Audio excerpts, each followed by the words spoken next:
안녕하세요. 호락호락한 신약 통독의 이준희 목사입니다. 오늘은 영상으로는 32번째, 일수로는 33번째 날이 되겠습니다. 토요일 아침이 밝았습니다. 이 토요일에도 우리가 함께 말씀을 읽으며 말씀의 은혜를 충만히 누릴 수 있기를 바랍니다. 오늘도 우리는 신약으로 호락호락 하겠습니다. 여기 읽기표를 보시면 오늘도 한 칸을 우리가 더 채워가게 됩니다. 그러면 이제 우리가 남아있는 날이 총 16날이 되겠습니다. 이제 정말 끝이 보이기 시작하는데요. 더욱더 힘을 내셔서 말씀 읽어 나가시기를 바랍니다. 오늘 함께 읽을 말씀의 분량은 빌립보서 1장부터 4장까지입니다. 그럼 오늘 빌립보서를 읽기 전에 빌립보서에 대한 전체적인 내용을 살펴보도록 하겠습니다. 빌립보서는 빌립보 교회와 성도들에게 쓴 바울의 편지입니다. 에베소서와 마찬가지로 옥중서신 중에 하나인데 빌립보서는 바울이 로마에 감금되었던 시기인 주 61년부터 63년경 사이에 기록되었다라고 간주가 됩니다. 빌립보는 그리스 반도의 북부 지역에 위치한 고대 로마의 지방 도시였습니다. 빌립보는 주전 365년 알렉산더 대왕의 아버지인 마게도냐의 왕 필립 2세에 의해서 건설되었는데 그는 마게도냐와 이웃하고 있던 트라케에게 빼앗은 땅에다가 새로운 도시를 건설하고 그곳의 이름을 자신의 이름을 빌려 붙여 빌립보 성이라고 했습니다. 주전 168년 로마에 의해서 점령되어서 로마 제국의 일부로 편입이 되었습니다. 주전 42년 황제 아우구스티누스는 빌립보 지역에 퇴역한 로마 군인들을 정착시켰습니다. 그는 빌립보 시민들에게 로마와 동일한 법적, 행정적 혜택을 부여했습니다. 그래서인지 빌립보는 황제에 대한 충성심과 제국의 힘과 문명에 대한 자부심이 대단히 큰 도시였습니다. 황제가 곧 온 세계에 주로 간주되고 있었는데 이런 곳에서 황제가 아닌 예수 그리스도를 주시라고 진정한 주시라고 고백하는 그리스도인들의 입지는 상당히 불안할 수밖에 없었을 겁니다. 또한 빌립보 교회는 여성들의 리더십이 강하게 나타난 교회였습니다. 아마도 바울이 빌립보에 도착하여 복음을 전할 당시에 루디아를 비롯한 여성들이 주축 멤버로 세워졌기 때문일 것입니다.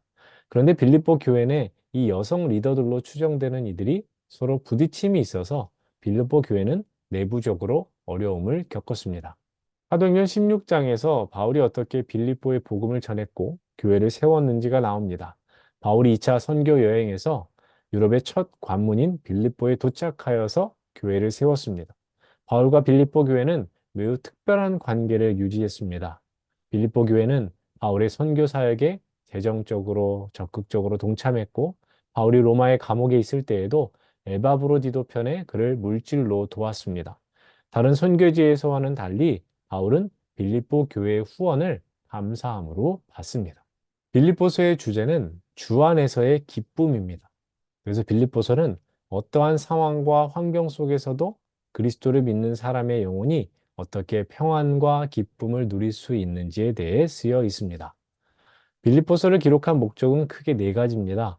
감옥에 갇힌 바울 자신을 걱정하는 빌립보 교회와 교인들에게 자신의 안전함을 전하고 그래서 성도들의 걱정을 덜어주고 자신이 감옥에 갇힌 이 상황이 오히려 복음의 진전이 되고 있다라는 것을 전하기 위해서입니다.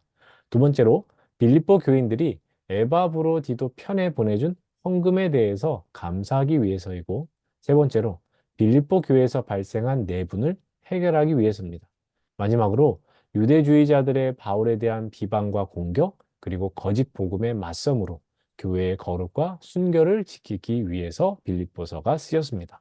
빌립보서의 구조는 크게 세 부분으로 나누어 볼 수 있습니다. 먼저 1장인데 경험에 초점을 맞춰서 고난과 복음의 진보에 대해서 다루고 2장에서는 모범에 초점을 맞춰서 그리스도의 모범에 대하여 전합니다. 3장과 4장은 한 부분으로 봐서 격려에 초점을 맞추는데 표대를 향한 삶과 성도의 능력의 비결에 대하여서 다룹니다. 그러면 빌립보서 1장부터 함께 보겠습니다. 바울은 자신과 디모데가 빌립보 교회에 전하는 인사와 감사로 편지를 시작합니다. 바울은 자신이 감옥에 갇힌 몸이지만 오히려 그것이 복음 전파하는 일에 장애가 된 것이 아니라 오히려 진보가 되었다고 고백합니다. 자신이 감옥에 갇힌 이유가 정치적 문제가 아니라 종교적 이유라는 것을 다른 사람들이 알았고, 사람들이 긍정적이든 부정적이든 예수 그리스도를 전파하는 일에 열심을 내므로 결과적으로 복음이 널리 증거되었기 때문입니다. 바울은 감옥에 있는 동안 자신의 생사보다는 오직 그리스도만을 높일 수 있기를 기도합니다. 더불어 빌립보 교회를 위해서 쉬지 않고 기도하고 있다고 합니다. 바울은 빌립보 교회가 영적으로 더욱 성장하고 순결하고 지혜로워지기를 기도합니다. 바울은 자신의 고난이 심하여 죽는 것이 좋을 수 있다라고 하지만 그리스도와 교회를 위해 아직도 세상에서의 사명이 남아 있기에 재판에서 승리하여 살아야겠다는 소망을 피력합니다. 더불어 빌립보 교인들이 복음에 합당한 삶을 살아야 한다라는 것을 권면하면서 그리스도가 은혜를 주신 것은 그를 믿을 뿐 아니라 그의 고난에도 동참하게 하시려는 것이다라는 것을 상기시킵니다. 2장에서 바울은 예수 그리스도의 낮아지심이야말로 성도들이 공유해야 할 겸손의 모범이라고 합니다. 빌립보 교회의 하나됨을 위해서 그리스도 찬송시를 인용합니다. 예수 그리스도께서 하나님의 본질을 공유한 존재지만 세상의 구원을 위해 십자가라는 가장 비천한 자리까지 내려오셨다는 겁니다.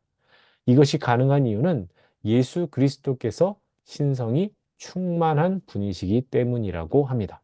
예수 그리스도께서 자신의 모든 것을 내어주심으로 결국 다시 세상의 주가 되셨듯이 빌립보 교인들이 상호간에 서로를 위해서 겸손히 섬길 것을 권면합니다. 바울은 성도들이 하나님의 자녀로 성숙한 신앙생활을 통해서 하나님께 영광 돌리는 것이 자신의 자랑이고 기쁨이라고 고백을 합니다. 그리고 디모데와 에바브로디도와 바울 자신의 계획을 전합니다. 3장입니다. 바울은 복음을 혼란케 하는 대적자들에 대해서 경고하면서 그들을 개들, 행악하는 자들, 손할례당이라고 거친 표현을 씁니다. 특히 손할례당은 초대교회에 만연했던 율법주의자들이 빌립보 교회에도 존재하고 있음을 알게 해줍니다. 바울은 육체를 자랑하는 율법주의자들에 맞서서 자신이 인간적인 면으로 어떤 사람인지를 말합니다. 이 부분은 바울의 바보 설교라고도 합니다. 바울은 자신이 종교적으로나 혈통적으로 대단히 자랑할 거리가 많고 또 성취한 것이 많다라고 합니다.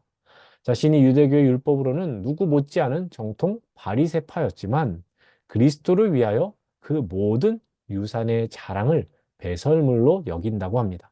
왜냐하면 참된 의는 율법이 아니라 오직 그리스도를 믿는 믿음으로 주어지는 하나님의 의이기 때문입니다. 바울의 유일한 소망은 그리스도를 더 많이 알고 그분과 연합하여 그리스도의 고난과 부활에 참여하는 것입니다. 바울이 그의 삶에서 추구하는 것은 그리스도의 부활에 이르기까지 구원의 완성을 위해 표대를 향해 달려가는 삶이고, 이는 모든 성도가 싸워야 하는 영적 싸움이기에 그리스도 안에서 하나님의 은혜로 부르심을 받은 그 부르심에 합당하게 살아야 함을 강조합니다. 그러면서 유대주의자들에게 현혹되지 말고 자신을 본받아 그리스도의 복음을 쫓는 하늘의 시민권자가 되라고 권면합니다. 4장입니다. 바울은 빌립보 교인들의 영적 성장을 위한 몇 가지 충고와 함께 사랑과 감사의 마음을 전합니다. 특별히 빌립보 성도들을 사랑하고 사모하는 형제들, 나의 기쁨이요 면류관인 친구들이라고 표현합니다. 빌립보 성도들을 향한 바울의 마음이 어떠한지를 잘 보여줍니다. 빌립보 교회 내에 중요한 여성 리더인 유오디아와 순두계에게 권면하기를 주 안에서 한 마음을 품으라고 합니다. 여성 리더들 간에 갈등과 충돌이 있었던 것으로 보이는데 바울은 빌립보 교회가 이 갈등을 방치하지 말고 적극적으로 중재하고 해소할 것을 당부합니다. 성도들에게 주 안에서 항상 기뻐하며 모든 이들에게 관용을 베풀 것을 권면합니다. 더불어 아무것도 염려하지 말고 오직 기도와 간구로 감사함으로 하나님께 아뢰라고 합니다. 그리하면 모든 지각에 뛰어난 하나님의 평강이 채워질 것이라 말씀합니다. 또한 바울 자신이 어떤 형편에 있든지 자족하기를 배웠다고 합니다. 자기에게 능력 주시는 자 안에서 모든 것을 할 수 있다고 고백합니다. 그런데 이것이 마치 모든 것을 할 수 있다라는 어떤 능력적인 측면에서 읽혀지는데 사도 바울의 고백을 그렇게 읽어서는 안 됩니다. 비천에 처할 줄도 알고 궁핍함, 부족함도 견디는 것을 자족이라고 합니다. 사도 바울은 인간의 의지로 자족하는 것이 아니라 하나님으로 인해서 자족한다라고 하는 겁니다. 내게 주어진 것이 크건 작건 그것이 주어진 자체로 감사하기에 자족한다라고 하는 겁니다. 사도 바울은 세상의 자랑거리를 버리고 나서야 참된 만족을 알게 되었다고 고백합니다. 오직 예수 그리스도 주님 한 분만으로 만족함을 누리며 능력 있는 삶을 살았던 이가 바로 사도 바울입니다. 그래서 바울은 내게 능력 주시는 자 안에서 모든 것을 할 수 있다라고 고백을 하는 겁니다. 마지막으로 바울은 빌립보 교인들이 바울을 물질적으로 도운 것에 대해서 감사의 마음을 전하며 그들이 보낸 물질을 하나님께서 기쁘게 받으실 향기로운 제물이라고 합니다. 하나님이 그리스도 안에서 풍성하게 빌립보 성도들의 모든 필요를 채워주실 것이라고 확신하면서 그들에게 주 예수 그리스도의 은혜가 있기를 축원하며 편지를 마무리합니다. 오늘 읽을 말씀의 분량에 대한 내용을 살펴보았습니다. 그러면 이제 오늘 암송할 말씀 보겠습니다. 빌립보서 2장 5절입니다. 너희 안에 이 마음을 품으라. 곧 그리스도 예수의 마음이니. 너희 안에 품으라. 곧 그리스도 마음이니. 너희 안에 이 마음을 품으라. 곧 예수의 마음이니. 너희 안에 이 마음을 품으라. 곧 그리스도 예수의 마음이니. 아멘. 여러분의 통독 가운데 기쁨과 즐거움을 드리는 시간, 호락호락한 퀴즈, 퀴즈 시간입니다. 바울은 아무것도 이것 하지 말고 기도와 간구로 감사할 것을 하나님께 아뢰라고 하였습니다. 이것은 무엇인가요? 1번 고민, 2번 공부, 3번 작업, 4번 염려, 5번 당근. 오늘 제가 준비한 영상은 여기까지입니다. 오늘 영상을 잘 보셨다면 말씀 읽으시고 암송도 하시고 퀴즈도 푸신 다음에 저에게 출석 문자 보내주시면 감사하겠습니다.